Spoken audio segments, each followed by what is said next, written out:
Damn, they did it. The Mad Lads did it. Lurrus of the Dream Den is banned in Modern. For those of you unaware, a huge, unexpected, banned and restricted announcement just came through earlier today. And I'm hoping to give you my thoughts on it in all aspects. First, in this video, we're going to be going over how I'm feeling about Modern. We're going to be going over what decks are the big winners, how are they changing, what's going on with the format in general, and some little niche topics here and there. As well, in the second half of the video, we're going to be talking about how all of this affects Mill. Ultimately, I am going to be missing something or another. This is really just a more organized first take, if that makes any sense. So please use the timestamps down below. This is going to be a very kind of divided video in terms of different sections. So if you wanted to skip to a certain topic or revisit it, it's all going to be down below. But we're going to be talking about Modern first and what's going on with that. And we can really only do that by going over the announcement. And I think that's probably going to be the best place to start, and really just, posting it on Twitter pretty damn early here. And it really took everyone by storm in terms of randomness. This wasn't an announcement that anyone was really ready for. It wasn't said a week ago. It wasn't said a month ago. We did have an inkling that it would happen eventually with Lurrus, but I guess they were trying to time it with some other things. So March 7th today, effective today as well, Pioneer, Lurrus of the Dream Den, banned. Modern, Lurrus of the Dream Den, banned. And then in Pauper, we have some interesting changes with Galvanic Relay banned and Disciple of the Vault banned, with Expedition Map unbanned. Now, to touch on Pauper first, Gavin Verhey has a fantastic article on this. I can't shout out the praise I have for the Pauper format enough. And funny enough, you know how I found out about this announcement? I was scrolling through the Pauper subreddit for deck ideas, and then someone posted a BNR, and I was like, oh, let's go check this out. Oh no, wait, Lurrus is banned. It was a wild day at work. Anyway, highly recommend you check this out. A lot of fun things coming out of this format, and Gavin Verhey has a great side article on how the Pauper panel wants to improve this format. In terms of Pioneer specifically, they essentially address the problem with Lurrus and Pioneer being that there really isn't much of one. It's just that as sets get added, as more cards get added, the more powerful lower drop 1/2/0 CMC cards get added, Lurrus is just going to become more powerful. And in, a couple of months, couple of years, 1 to 2 years, whatever it might be, Lurrus is essentially going to get to the point where it is right now in Modern, where it becomes that 40-50% of the meta, maybe not 50, I'm being hyperbolic here, but that large percentage of the meta game, and it's going to be oppressive, it's going to be homogenizing. So they wanted to nip it in the butt before it got that far, and that's pretty good. It's nice to know that they are doing that, and they are keeping that check on the Pioneer format. And again, not something that's really that relevant in Pioneer, but it's good to know that they are thinking of the format in long term. Finally, in terms of the companions themselves, they mentioned the fact that they are monitoring them, which is nice. Obviously, the fact that most of the other companions are fine in a large sense. We obviously have decks like the 4-color Blink deck in Modern that we're going to talk about later being a little bit problematic likely, but it's not like Yorin is being played in every single deck. It's not like Gigantha is being played in every single deck. So they are at good numbers, but I'm happy to know that they're still going to monitor them, especially with this fiasco that's happening with Lurrus of the Dream Den. Now, specifically in Modern, we're obviously talking about being, 31% of Magic Online decks that started with 4 wins, crazy high percentage of the metagame, and just really pushing out a large variety of cards at 3 CMC and higher. It was really just that check of the format. Was it good, and was it less than 3 CMC, 2 or less CMC? Was it that? Then all right, then it was playable. But if it was 3 or more, it really had to go the mile. It had to do a lot. It had to be Blood Moon. It had to be Karn. You know what I mean? Like, it had to be Dragons, or not Dragons. Sorry, it had to be Street Raid, or cards that enable other strategies that are specific to them. It had to be that, or you had to play a Lurrus deck, and that was ultimately why it had to go. I mean, they tried to balance it in multiple ways. We had the initial iteration of just being able to cast it for its mana cost out of the companion zone, so it felt like a commander. But then they added the tax of you having to pay 3 to then put it in your hand, so it was a little bit more clear as to what you were trying to do with it. But even still, the card itself is banned. And the one thing to note is it's not banned as a companion. It's not going to be a situation where you can't play it as a companion, but you can still play it in your main deck, which I think would have been interesting at least, because then, you know, there are a lot of fair ways to actually use a card like this, and it's a pretty powerful 3 CMC permanent. But outside of that, it's gone, not being played in the modern format at all anymore. Just like, you know, Pioneer and just like Legacy, we're going to be fine. For Legacy's purposes, it was really just the fact that it was going off with the Storm decks and, you know, super powerful combos and stuff like that. But here in Modern, just homogenizing the format, good to see it go and create some diversity in the Modern metagame. And I think that's what, you know, we're really here to show, that we're trying to create diversity and move away from what this is. So looking at the screen right now, we have the current, today, the banning day. The top cards overall, creatures, spells, lands, whatever, cards being played overall in the modern metagame, according to Goldfish, we're going to see Lurrus the Dream Den being at 36%, the third most played card. And beyond that, in terms of cards overall, let's look at the permanent specifically. We have Engineered Explosives, Ragavan, Mishra's Bauble. And then on top of that, we have these low CMC spells that are Lightning Bolt, Thoughtseize, Prismatic Ending, Unholy Heat, Spell Pierce. Heck, Expressive Iteration feels like super dumb at 2 CMC as well. Looking at the creatures, Ragavan, Dragon's Rage Chandler, Sanctifier on Vec, Kroxa, Turok, Esper Sentinel. On top of that, we have Solitude, Endurance, Fury. Obviously, the elementals are going to be there. You get my point. Solitude, Endurance, Fury don't even count as their CMCs. They are pretty much 0 CMC cards. The format is really hyper efficient right now, and Lurrus pushes that to the extreme, being the top creature played in Modern.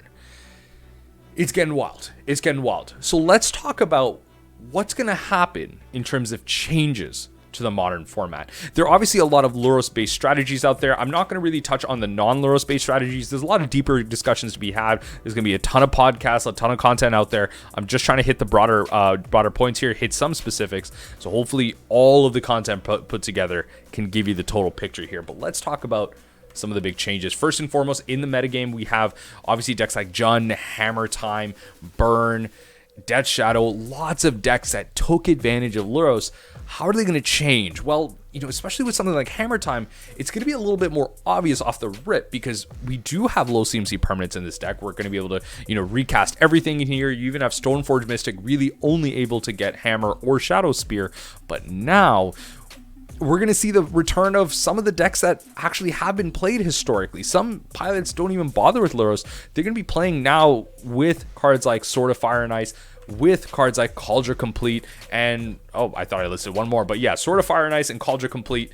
And Sword of Fire and Ice being important, especially because all the blue decks, the Murktide Regent decks, and the Counterspell decks are going to be very relevant in the format. Red is hyper important because of Ragavan and Dragon's Rage Chandler and Holy Heat and all that good stuff. So Sword of Fire and Ice is going to see huge swings in playability. And then Cauldron Complete, like the most insane Stoneforge target, it seems, even in Legacy, being indestructible, the being indestructible itself, the Germ Token itself being indestructible. It's so hard to deal with. We're going to see the return of cards like this, so be careful in terms of the removal that you're going to be playing, because Prismatic Ending, in a lot of ways, is going to see some fluctuation. Prismatic Ending is going to be very powerful against specifically a card like this, but in general, we're going to talk about it in a sec here, going to be losing some points in terms of how good it is, because we're going to be, you know, Prismatic Ending players are going to have to deal with permanents that have higher CMC, which you need more colors to play, which is why we're going to talk about how later the 4-color deck might be problematic. But hey, so that's Hammer.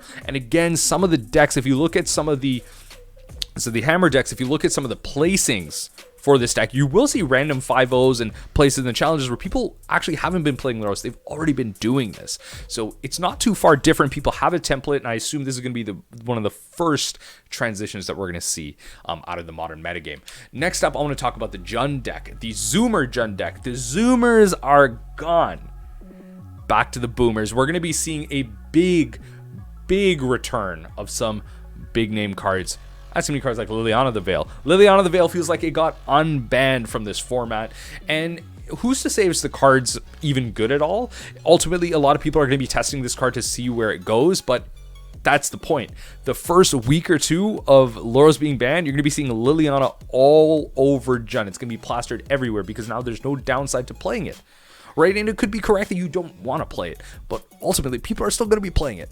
And that's what you have to worry about. This 3 CMC permanent being an edict, discard, that destruction ability at the end, all returning with Boomer John. The next card obviously being something like Bloodbraid Elf, which can cascade into Ren and 6, cascade into Monkey, cascade into Liliana, all that good stuff. A return of this card. And obviously, again, just like Liliana, it could end up being not playable at all. Zoomer John is hyper efficient. It does do a lot, but without the recursion on it, there really isn't a reason why you couldn't play maybe like 1 or 2 of these. Heck, even Seasoned Pyromancer could see a big return in decks like that, just being a graveyard target that you can put away. Whatever it is, you're going to see the return of these cards in Jund. It's no longer Zoomer Jund. It's going to be Boomer Jund.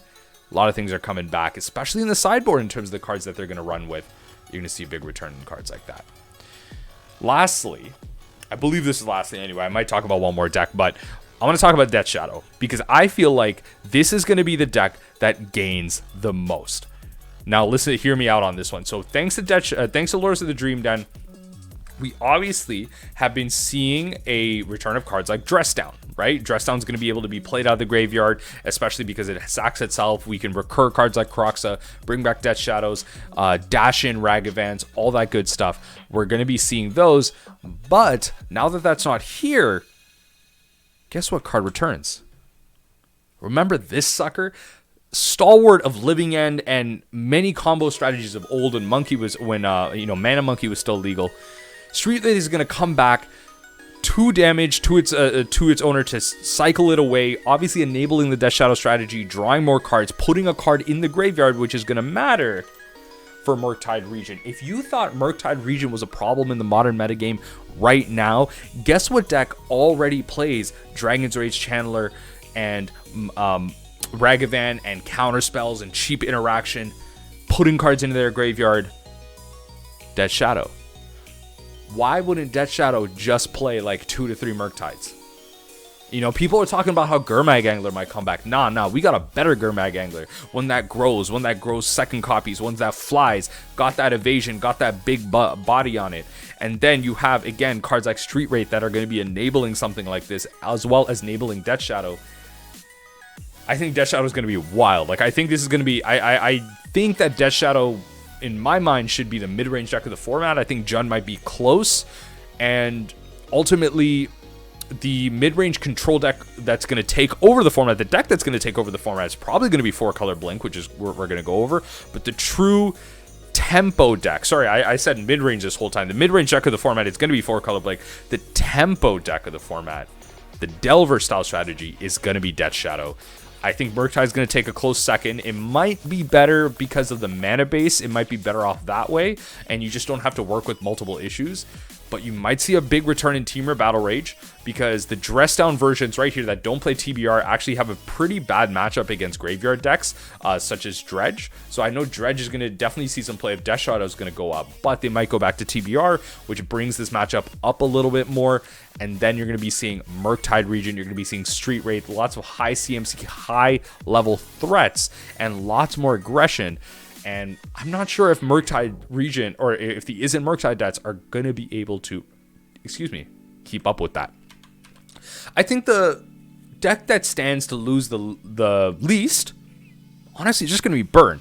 Burn technically gains from this because they gain a 15th cardboard slot, a sideboard slot. And now, Spike tweeted this out earlier today as a joke, but I mean, it's not that bad of a actual analysis here, because you might be able to play an extra copy of Deflecting Palm, an extra Roiling Vortex, Skullcrack, Lightning Helix, whatever it might be. You play extra copies of these cards, you just get one more slot to hone in your strategy against the deck you're trying to fight. Right, we are already, this deck is already playing 3 Smaster Smithereens for all the artifacts they're seeing in the metagame. You can just play more, right? Like, there's just more options. One more card doesn't hurt this deck. Its main board plan was already powerful enough, and it's not like it was really relying on Lurrus as the crux of his strategy. It really was a turn 4 to 5 deck, and again, it's not going to lose much.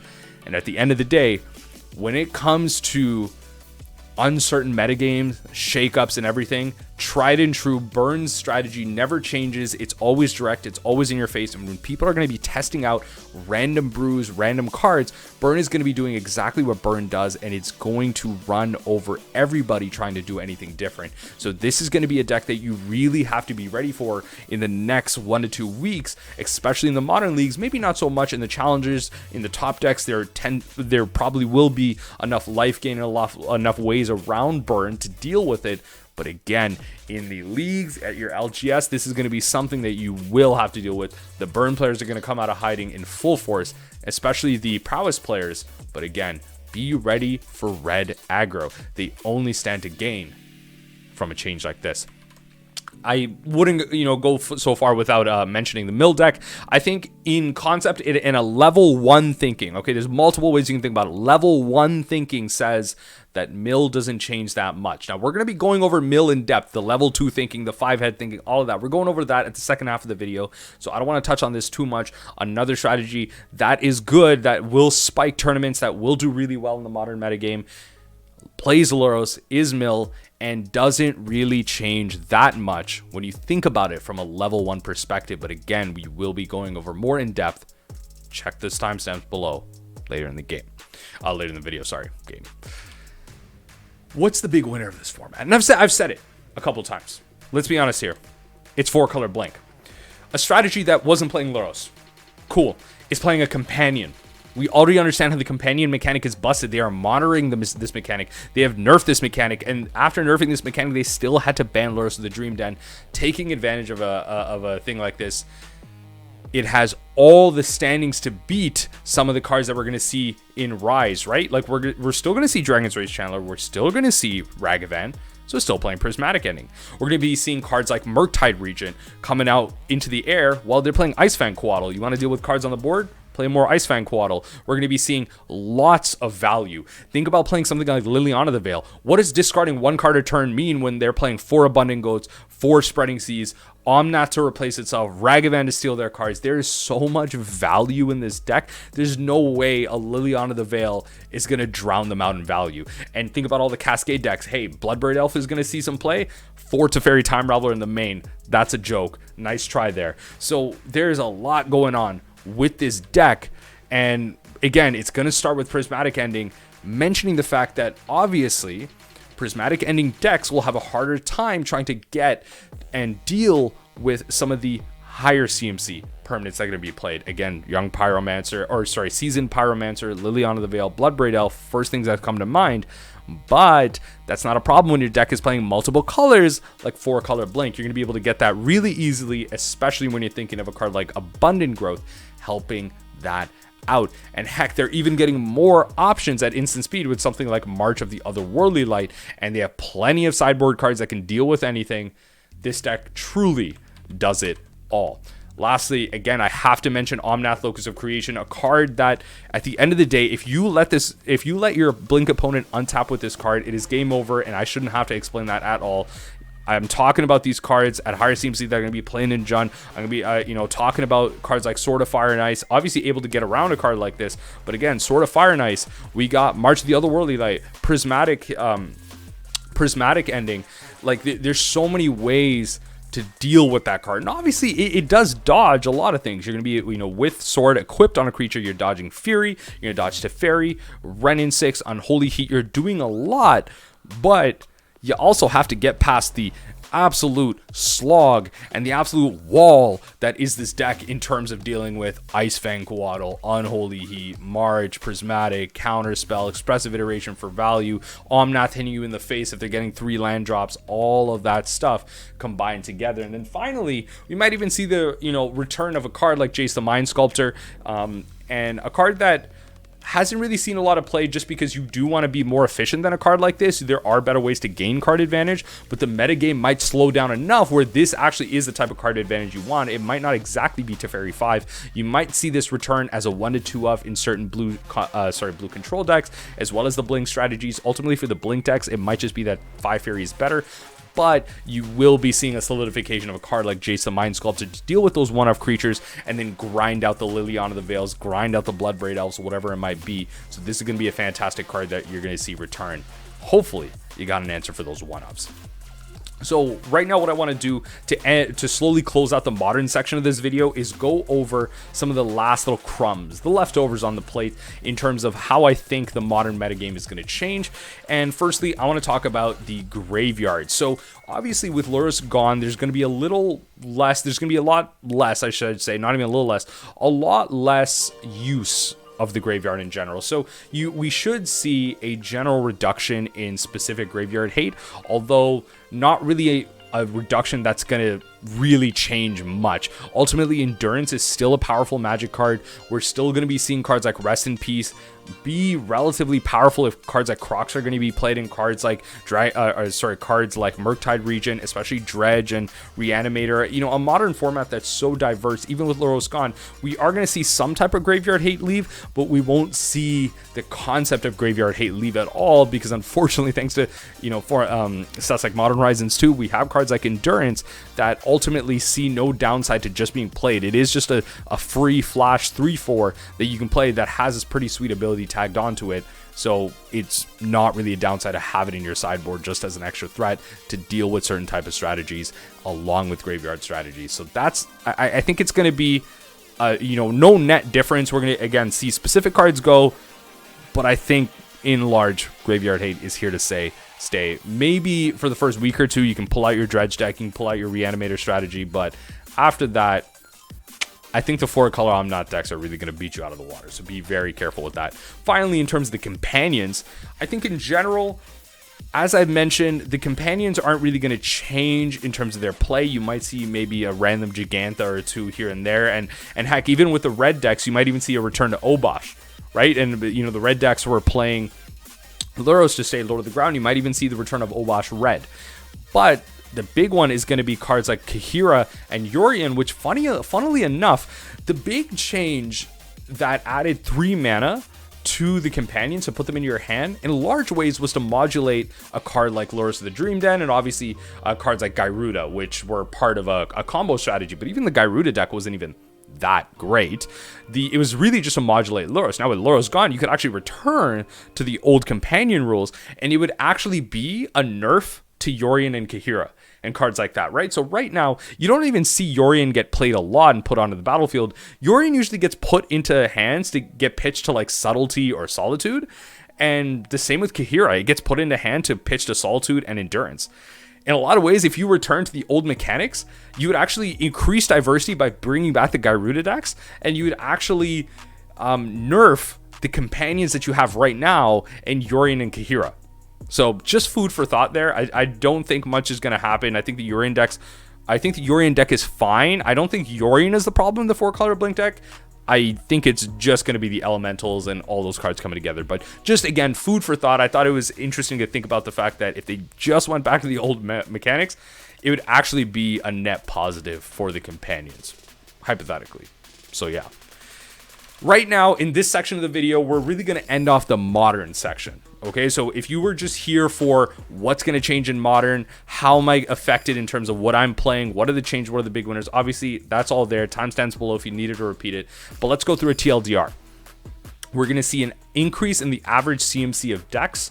We're going to be seeing cards like Liliana the Veil, Bloodbraid Elf, Cauldron Complete, the Swords, stuff like that return to the format. And we're going to be seeing, I don't think, not too much of a change in terms of the big players. It's really going to be Death Shadow, Murktide, 4-color Blink, Hammer, you know, some type of combo strategy, whether that's Belcher or Cascade, but it's really just going to be the same type of decks over at the top. They're just going to see a slight change. I think the way the metagame is going to work right now is I think 4-color Blink and Death Shadow are really going to be close to being the top decks in the format. I think 4-color Blink is going to win out, but it's going to be held down by its price.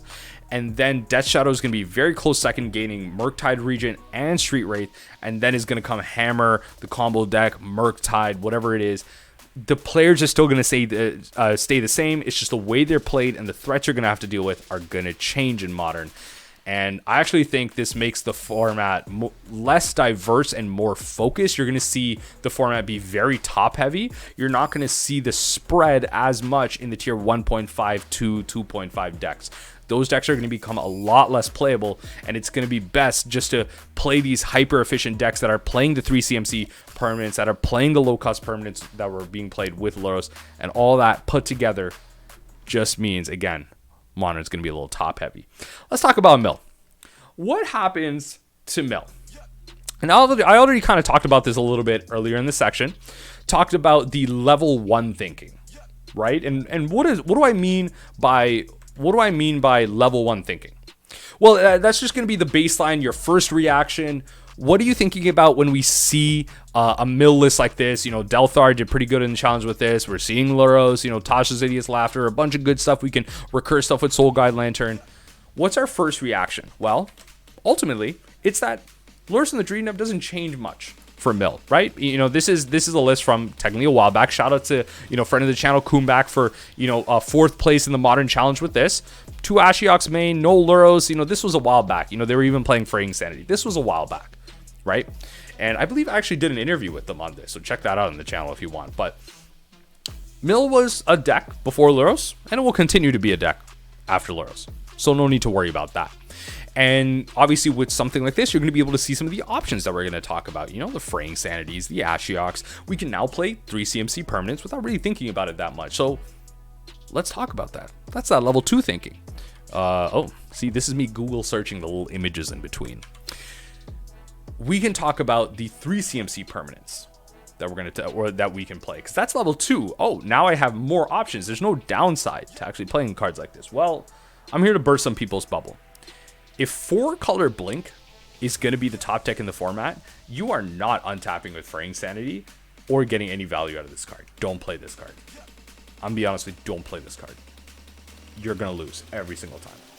If Death Shadow is playing turn 2 Murktides, what are you going to do on turn 3 with this card? Explain it in the comment section down below. Explain to me what you're doing with this card on turn 3. Tapping out, doing absolutely nothing against the turn 2 Murktide. What are you doing with this card? Get this out of here. Stop.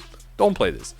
Ensnaring Bridge gets a little bit more for me, but look, I'm not okay. Look, with the printing of Beseiju, I really doubt this is playable.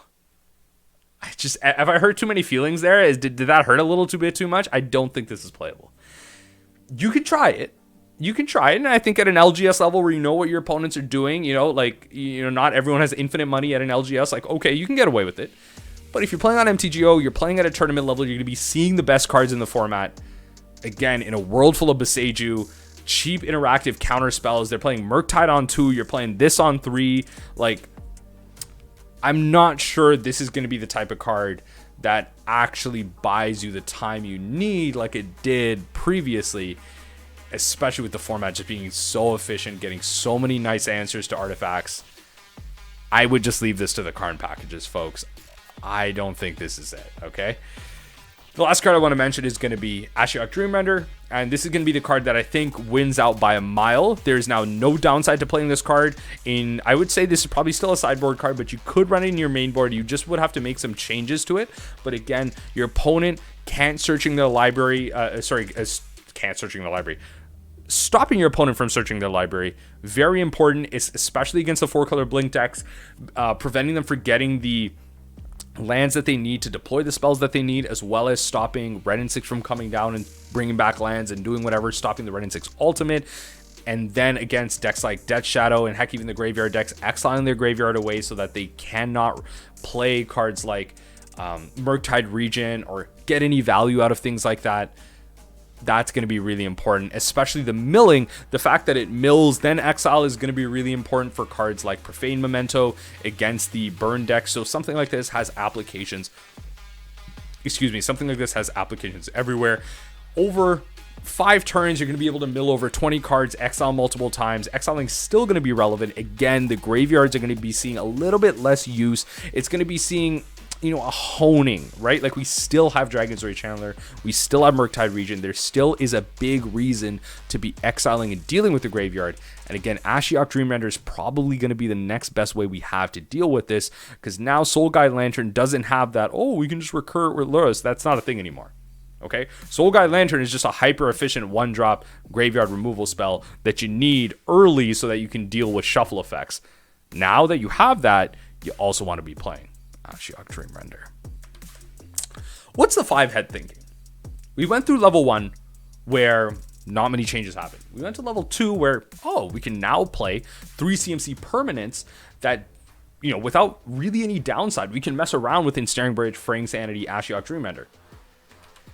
The 5-head is that Mill's best card becomes worse, right? And this was the type of response that I was seeing all over the Mill Facebook group, the Mill Discord, and all that stuff. How bad is Tasha's Hideous Laughter? Tasha's Hideous Laughter becomes a lot worse.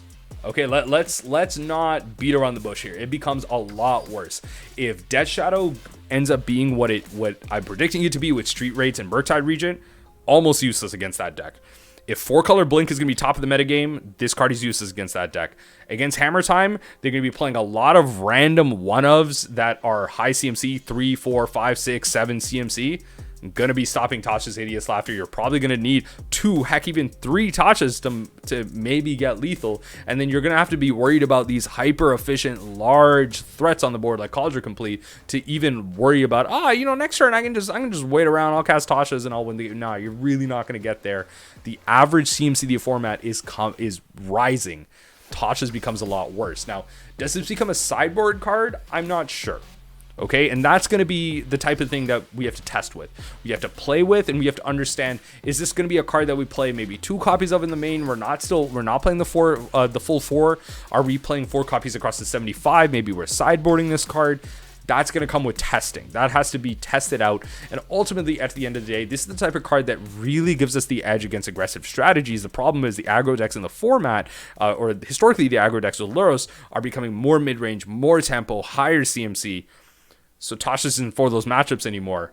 But the real question is, what matchups are left for Tasha's? And I don't know. Like, I don't think there are many matchups left for Tasha's. I think my personal first take might be that we are removing copies of Tasha's. I'm actually tempted to shave copies of Tasha's and not even put them in the sideboard. I don't know how useful this card is anymore. It feels like the Legacy format where in Legacy, you could arguably play Tasha's in the sideboard because against Legacy lands, Tasha's is an absolute joke. Like, you literally average mill like 45 cards for 3 mana. It's crazy. So against something like that, Tasha's is great, but you don't really mainboard that in something like, if you were to brew around with Legacy Mill, Force of Will is 5 CMC and all that stuff. And it feels like Modern is getting to that point where permanents are too high CMC. Tasha's not going to be there. And remember, Tasha's never saw a pre-Lurrus time. Right? Like, Tasha's is now entering a world where Lurrus is gone, CMCs are high, and in those days we were playing Glimpse the Unthinkable, Maddening Cacophony, and Archive Trap. I'm not saying we bring back Glimpse the Unthinkable. It's just that Tasha sees a lot less work. And that's going to, again, I should have been scrolling through this, but, seeing permanents like Cauldron Complete threatening you really early as turn 3, coming down, and we just don't have as much time to be casting 3 CMC sorceries anymore. And we might, right? Like, again, this is me being, this is me hypothesizing. We just don't have the time to do that. And when you think about card disadvantage, you're casting a 3 CMC. At the end of the day, playing Mill is card disadvantage, right? Like, there's no 2 ways around it. You're casting a spell and working with an archetype that isn't affecting the board or the game state. It's affecting your opponent's library, which isn't really doing anything in a logical sense, right?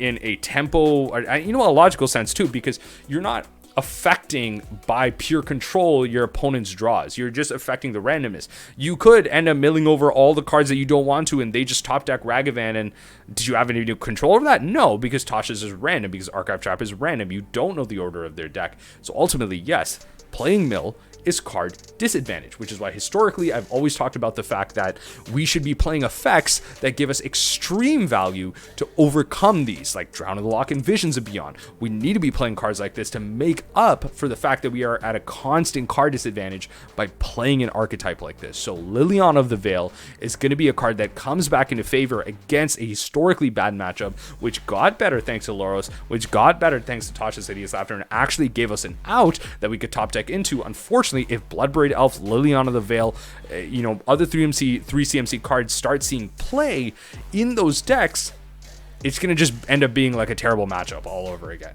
right? Imagine top decking Tasha's Idiot's Laughter against a Liliana Bloodbraid Elf deck. Like, okay, you're going to cast it, but are you going to get that far with it? No. So again, another card that's going to take advantage of what we're trying to do as a mill deck, just inadvertently pushing us back down to the tier 2.5, maybe even 3 status. It's gonna be a harsh reality for mill. It's gonna be a time where we kind of sit back and do something else, and I don't know, let the meta evolve and see what's going on. Finally, the last card I need to mention is, again, the Death Shadow deck getting access to something like Street Wraith. We used to say, oh, just Surgical Street Wraith and then Tasha's Hideous Laughter wins the matchup. No, not anymore. Get out, like you're gonna lose Street Wraith, but then they might be playing Angler, they might be playing Murktide Regent, other high CMC spells. Again, like, it's going to be a tough call, right? Like, if you're playing these high CMC spells and these high CMC cards, you're going to be dealing with cheap interactive counter magic as well. I don't think we're going to see the return of the ferocious counterspell, the 1 CMC one, especially because they're still playing Ragavan and Dragon's Rage Chandler, which doesn't let those cards doesn't turn on that counter spell. So I don't think we're exactly going to be seeing the return of that. But again, cheap interactive counter magic and expensive and then really efficient expensive threats. We're going to have to worry about counter magic for our mill spells and our removal spells. I mean, at least now we could abate counter spells and remove their threats that aren't even that big. And then once the counter spells are gone, we Tasha's win the game.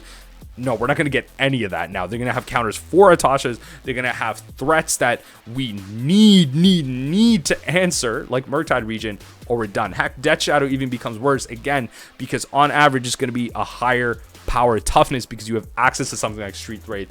It's not going to be just the Canopy lands or the Shock lands that are going to be modulating the Death Shadow player's life total. You got Street Wraith back to change all of that. Now, we're kind of at a crossroads, right? We don't know where as a mill strategy we need to go, which way we need to step, what we're going to do in terms of deck building. And the lame answer is ultimately we need to test. We need to play games, right? Like, mill is not going to be favored right now. We have to play a lot of games to understand where we're going to be as an archetype, what cards are good, what 3 CMC archetypes are good. Maybe Bridge is good. Maybe Ashiok is bad. Maybe Fraying Sanity is the answer. Who knows? We need to test. So this is going to be a call for you all you viewers that are still around here watching this side of the mill video, to test out what you think is going to work. And I'm going to provide you right now with 2 deck lists that I think you can use as a starting point to enter this wild west of a new modern metagame. Let's talk about the fact that, well, burn is going to be all over the place, right? And this is going to be something that you have to keep in the back of your mind, no matter how much you're going to metagame. Red aggro and aggro decks in general are going to be all over the metagame. So you have to have an answer to this. If you're playing on Magic Online and in challenges and you're actively going through LGS, maybe not once a week, not twice a week, like 3, 4, 5 times, whatever, actively going, you're going to be seeing burn a lot. So you got to have an answer for it. And what does that mean? How are we going to do that? Well, let's take a look at this Dimir mill list right here. In terms of the changes, what I've opted for this list is 3 Soul Guide Lanterns made, no surgical extractions across the 75, Mesmeric Orbs coming back with 1 Tasha's Shave. Now, we could shave 1 more Tasha's to bring in a 4th Soul Guide Lantern so we have complete control of the graveyard as much as possible. But I didn't opt to go with that, provided some options. And again, this is going to be a template for you to go through. Mesmeric Orb, I'm playing it because if the metagame slows down, if we're going to be seeing a lot more 4-color blink decks, then Mesmeric Orb is going to be a slam dunk against an archetype like that, forcing them to tap out, forcing them to do all this stuff. That's exactly what you want to be doing, and punishing them with a card like Mesmeric Orb. And just kind of fueling up your graveyard if you needed to feed cards like Murderous Cut. If you wanted to play cards like Cling to Dust, this is going to be the type of deck list to take advantage of that. In the sideboard, we're going to be seeing Ashiok Dream Render, and heck, even a Hurkyl's Recall. We've been seeing the return of affinity-based strategies, and those strategies are largely unaffected by any of this. Affinity is just going to keep doing what Affinity does because they are not playing Lurrus, they are not playing any companion, they're just going to keep on going. So having a one of out against the artifact decks is going to be useful. We are playing Extirpate in the sideboard as extra pieces of graveyard hate, but also combo hate. Ultimately, remembering that decks like Cascade and Belcher Belter are going to be taking advantage of this. Pilots that are going to be trying out new strategies, new decks, they're going to be coming up against the experienced, So decks of the world playing Belcher and running them over. So we got to have answers like that. Ashiok Dream Render, because again, as I've been mentioning, there's no real tax to it.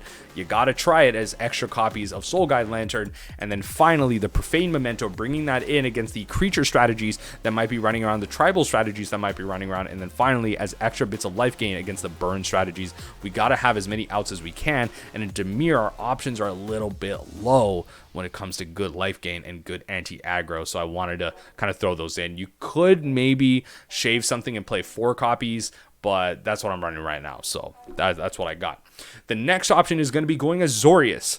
And this is going to be because, well, you want to keep your plan succinct. If we're not going to be playing cards like Surgical Extraction, we're saying that, okay, the combo decks are going to be there, but generally should be able to beat them with cards like Teferi Time Raveler, then we should be good there, especially against Cascade. Teferi Time Raveler is going to be a great way to shut that out. It's going to be a way to stop those decks from going off at instant speed and casting off random garbage. So Teferi is going to be able to come down, heck, bounce, a Goblin Charbelcher and a Goblin Charbelcher if they can't go off that turn with it. Prismatic Ending, again, going to be a little tough to sell, I know, but it's going to be our best option in white, trying to keep the mana base succinct, especially if you want to be dealing with burn decks. I don't think you want to be going Esper right now with that painful mana base. I think you want to stick to 2, so Prismatic Ending is our best bet here. March of the Otherworldly Light as extra copies of Prismatic and a way to use our other white cards like Teferi Time Raveler if it's not good at that moment. And then obviously the rest of the mill package is still going to be here, and we're going to be playing 4 counter spells, 3 Tashas, 3 Soul Guide Lanterns, a little bit of everything. So we got combo hate, we got graveyard hate in the main board, and we got obviously the Otawaras and the Aganjos right there chilling and waiting for us. In terms of the sideboard, powerhouses like Sanctifier, Onvek, and Rest in Peace are going to be there. Rest in Peace is obviously not going to be seeing as much play right now, but heck, even against a Murktide list, if you're able to deal with that first Murktide, because we're playing Path to Exile as well, if you're able to deal with the first one, then chances are you're going to be able to deal with the subsequent ones when you got something like Rest in Peace on the battlefield. Finally, I got something like Leyline of Sanctity as a 4-of to help us deal with all of the discard that's going to be coming out of the mid-range deck, the Jund decks, the Death Shadow decks. They're going to also be playing Lightning Bolt to some extent, and then also to deal with, speaking of Lightning Bolt, all of the burn. So something like Leyline of Sanctity, again, we don't have Lurrus anymore. We don't have an excuse to not play or come back to playing a card like this. So try that out. Again, 2 templates that I think are going to be a good way to try and use mill in the current modern metagame and try and take a stepping stone to see where we are. We're obviously, I think, going to be pretty low.